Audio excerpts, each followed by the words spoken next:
The knock on my door came at 4:15 p.m. on a Friday afternoon while I was helping my daughter Lily with her homework at our kitchen table. 3 sharp, official knocks that immediately made my stomach drop.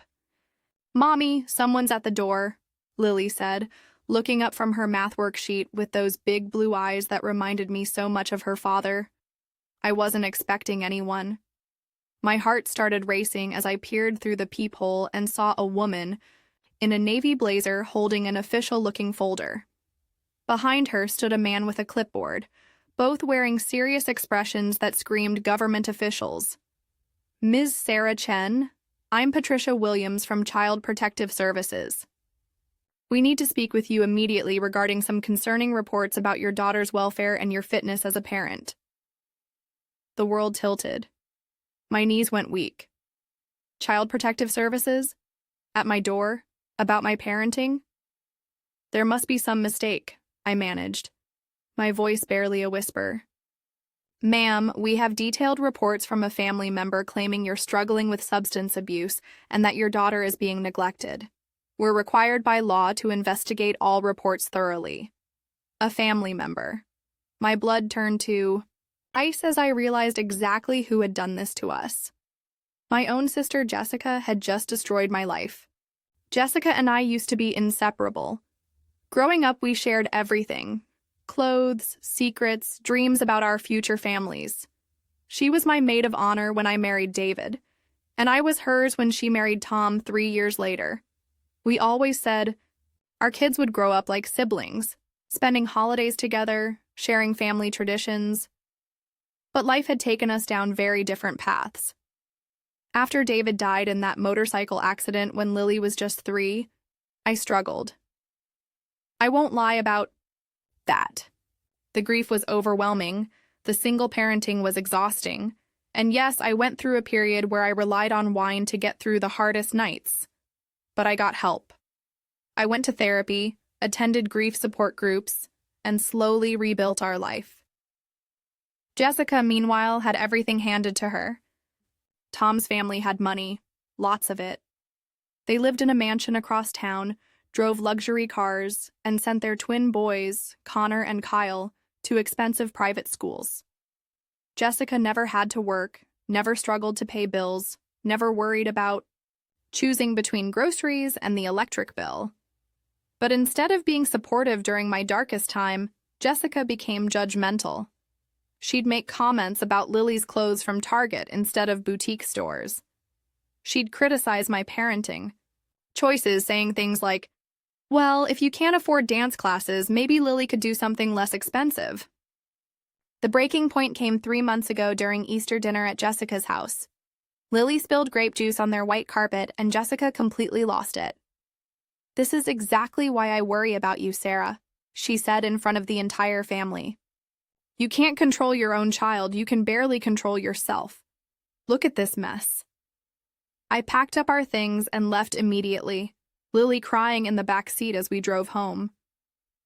That was the last time we'd spoken until today, when CPS showed up at my door because of her lies. Jessica had always been jealous that despite losing David, despite our financial struggles, Lily and I had something she couldn't buy: genuine happiness and unconditional love. She'd found a way to try to destroy that too. The CPS investigation was humiliating and terrifying. Ms. Williams and her partner, Mr. Garcia, went through every inch of our small apartment with clipboards and cameras.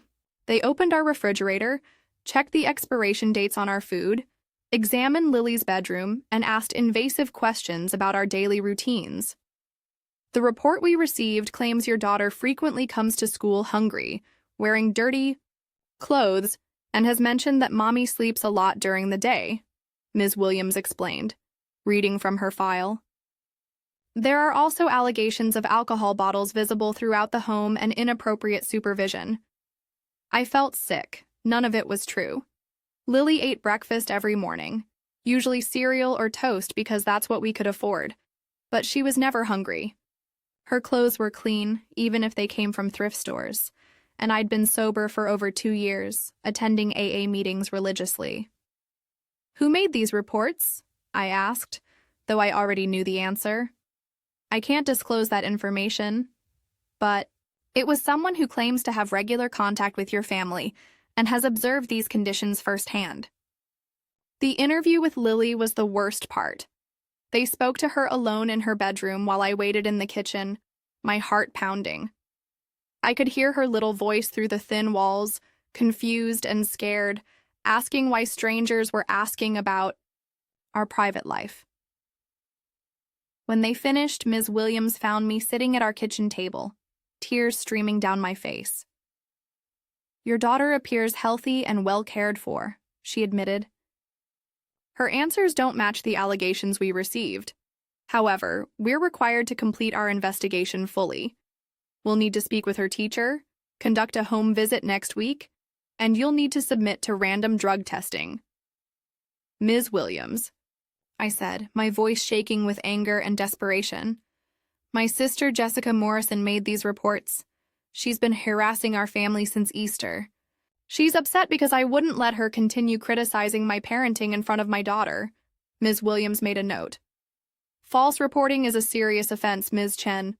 If we determine these allegations were made maliciously, there can be legal consequences for the reporter." After they left, I held Lily while she cried, asking why the strangers thought I was a bad mommy.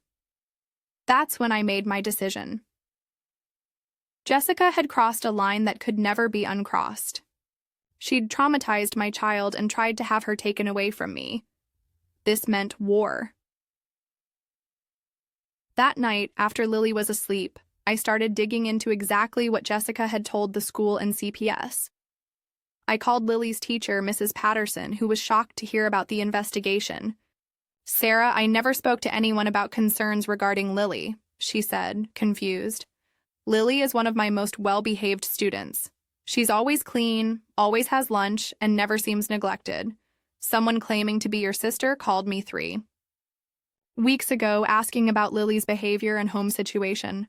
I thought it was odd, but she said she was worried about family dynamics after your husband's death." My blood boiled.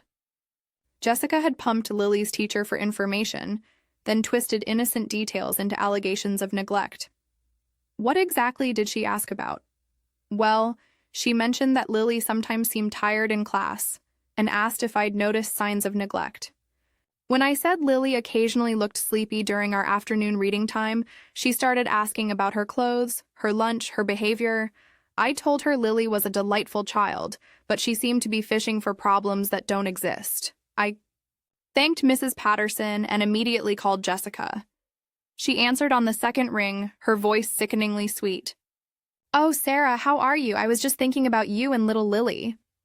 "Cut the act, Jessica. I know you called CPS on me." Silence. Then, "I don't know what you're talking about." "They told me a family member made the report. You're the only family member who would do something this cruel and vindictive." "Well," Jessica's voice turned cold, "if Child Services came to see you, maybe that says something about your parenting, doesn't it?" There it was. The admission I needed. "Jessica, how could you? How could you try to have my daughter taken away from me over a spilled drink?" "This isn't about the carpet, Sarah, and you know it. You're clearly struggling, living in that tiny apartment, working 2 jobs just to scrape by. Lily deserves better. She could have a real family with Tom and me. We could give her opportunities you never could." My heart stopped. "What are you saying?" "I'm saying that maybe if CPS determines you're unfit, Tom and I could apply to foster her. Eventually adopt her. She'd have everything. Private school, a big house, stability. Instead of watching her mother work herself to death just to survive." The truth hit me like a freight train. This wasn't about concern for Lily's welfare. It was about Jessica wanting to steal my daughter. She'd seen how happy and close Lily and I were, despite our struggles, and she wanted that for herself. Since she couldn't create that genuine bond with her own children through love, she'd decided to take mine. "You're insane if you think I'd ever let you near my daughter again." "We'll see about that, Sarah. CPS investigations can go on for months. All it takes is one teacher reporting Lily looking tired, one neighbor mentioning they hear crying from your apartment. I have connections, resources. What do you have? She hung up, leaving me shaking with rage and terror. The next 2 weeks were absolute hell.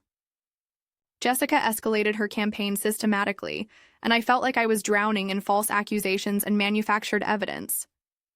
First, she called Lily's school again, this time claiming she'd witnessed me behaving erratically during pickup. When I arrived Monday afternoon, the school secretary pulled me aside. "Ms. Chen, we received another call from your sister expressing concerns. She claims she saw you appearing intoxicated when picking up Lily last Friday." I was devastated. Friday.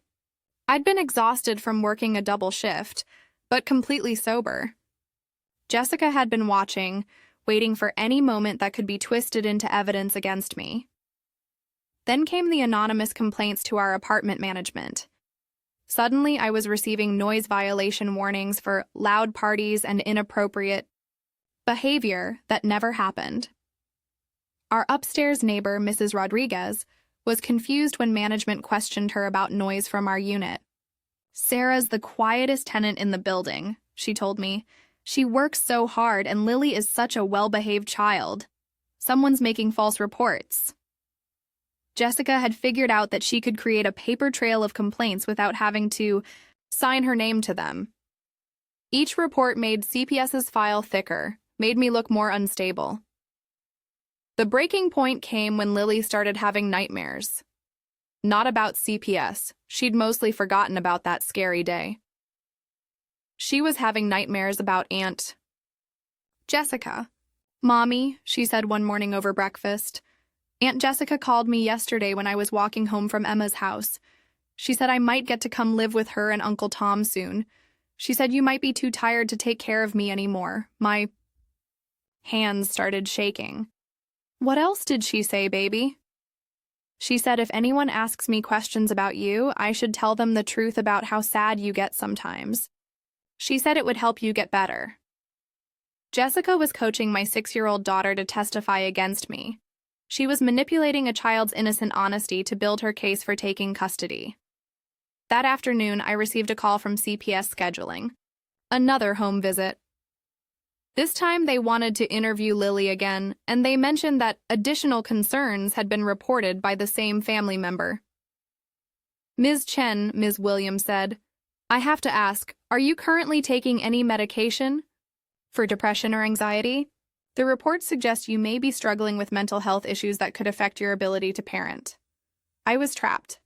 If I admitted to taking antidepressants prescribed by my doctor, it could be used against me. If I lied and they found out, it would look even worse.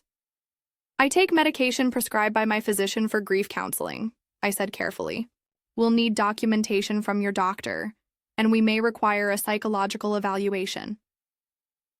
Jessica was systematically destroying my life, piece by piece, using the system designed to protect children as her weapon.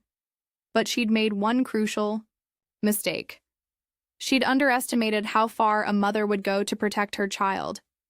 I knew I needed help beyond anything I could handle alone. That night, I contacted a family law attorney, Maria Santos, who specialized in false CPS allegations. She agreed to see me immediately after I explained the situation. "This is clearly harassment and attempted custodial interference," Maria said after reviewing all my documentation. "Your sister is using CPS as a weapon, which is illegal. We can pursue criminal charges for filing false reports and attempting to manipulate a child custody situation." Maria helped me file a restraining order against Jessica, documenting every false report, every manipulative phone call, every attempt to coach Lily. The legal paperwork painted a clear picture of systematic harassment designed to separate a mother from her child. But we needed more evidence. Maria suggested something that made my stomach turn. We needed to record Jessica admitting her true motives. The next day, I called Jessica and put the phone on speaker with Maria listening. "Jessica, this has gone too far.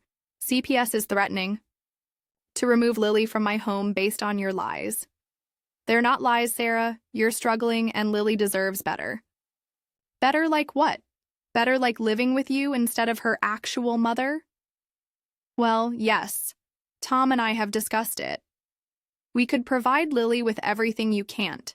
Stability, private education, a real family structure. So this was never about Lily's welfare. This was about you wanting my daughter. Don't be dramatic. I'm thinking about what's best for Lily long term. You're barely keeping your head above water financially, you're clearly depressed, and that tiny apartment is no place to raise a child. Maria was frantically taking notes, gesturing for me to keep her talking. Jessica, are you admitting that you filed false reports with CPS specifically to try to gain custody of my daughter? There was a long pause. Then, I reported legitimate concerns based on what I've observed. If CPS determines you're unfit, and if Tom and I were to step in to help Lily, that would be in everyone's best interest. We had her. Maria immediately contacted the district attorney's office and CPS directly, providing them with the recorded conversation and all our documentation. Within 24 hours, the investigation into my family was suspended pending a review of the false reporting allegations. Jessica was contacted by police and informed that she was under investigation for filing false reports with a government agency and attempted custodial interference. The hunter had become the hunted. But Jessica wasn't finished trying to destroy my life. Jessica's world began crumbling faster than she could manage the damage. The police investigation revealed that she'd made over 15 separate false reports to various agencies: CPS, the school district, our apartment management, even the local police, claiming domestic disturbances that never occurred. When detectives interviewed Lily's teacher, Mrs. Patterson, she provided detailed accounts of Jessica's fishing expeditions for negative information.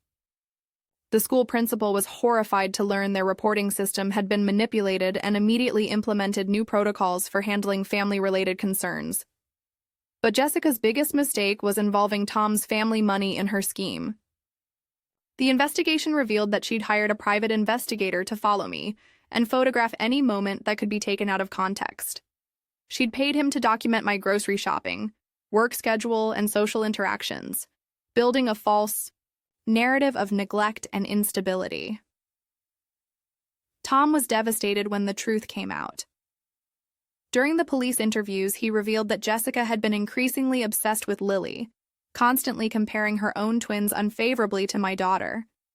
She kept saying how much more affectionate and well-behaved Lily was, Tom told the detectives. She talked about how Sarah didn't deserve such a perfect child when she was struggling so much. I thought it was just sisterly concern, but looking back, it was something much darker. The criminal charges against Jessica were extensive: filing false reports with government agencies, attempted custodial interference, harassment, and conspiracy. The financial cost of the false investigation, including CPS resources, police, time, and court processing, exceeded $50,000, which Jessica was ordered to repay. But the social consequences were even more devastating. Word spread quickly through Jessica's wealthy social circle about her attempt to steal her sister's child through false accusations. The private school where Connor and Kyle attended asked the family to find alternative educational arrangements after other parents expressed safety concerns. Tom filed for divorce within a month, citing Jessica's disturbing behavior and complete lack of moral judgment. In the custody hearings for Connor and Kyle, Jessica's actions regarding Lily were presented as evidence of her manipulative and potentially dangerous parenting approach. The civil lawsuit Maria helped me file resulted in Jessica paying $75,000 in damages for emotional distress, legal fees, and the trauma caused to Lily. Her attempts to appeal were unsuccessful. The recorded confession was damning evidence of her true motives. Perhaps most satisfying was CPS's formal apology and the implementation of new protocols to prevent malicious reporting. Ms. Williams personally called to commend me for my cooperation and to assure me that our family would never again be subjected to harassment through their system. Jessica lost her marriage, her children's respect, her social standing, and her financial security. Most importantly, she lost any chance of ever being part of Lily's life again. 1 year later, Lily and I are thriving in ways I never imagined possible. The settlement money from Jessica allowed us to move to a beautiful 2-bedroom apartment in a safe neighborhood with an excellent school district. Lily has blossomed academically and socially, completely recovered from the trauma of that terrifying investigation. I've started a support group for parents who've been victims of false CPS reports. It's heartbreaking how many families have similar stories: vindictive ex-partners, jealous relatives, or neighbors weaponizing the child protection system. We work together to advocate for reforms and support each other through the legal process. Lily rarely asks about Aunt Jessica anymore. When she does, I simply explain that some people make bad choices that hurt families, but that doesn't mean we stop loving ourselves or believing in our worth as a family. The restraining order remains in place, and Jessica has made no attempts to contact us. Tom sends Lily birthday cards with updates about her cousins, but he respects our need for distance from Jessica completely. Most importantly, this experience taught me to trust my instincts and fight fiercely for my daughter. Jessica underestimated the strength of a mother's love and the power of truth. She thought my financial struggles made me vulnerable, but they actually made me stronger and more resourceful. CPS investigations are supposed to protect children, not destroy families. When someone weaponizes that system for personal gain, they're not just hurting one family, they're undermining protection for all children who truly need help. Have you ever had a family member try to undermine your parenting or threaten your custody? How did you handle false accusations or manipulation within your own family? Share your story in the comments below. Your experience could help another parent recognize the warning signs and fight back against family members who use children as weapons. Remember, no one has the right to threaten your family's stability out of jealousy or spite.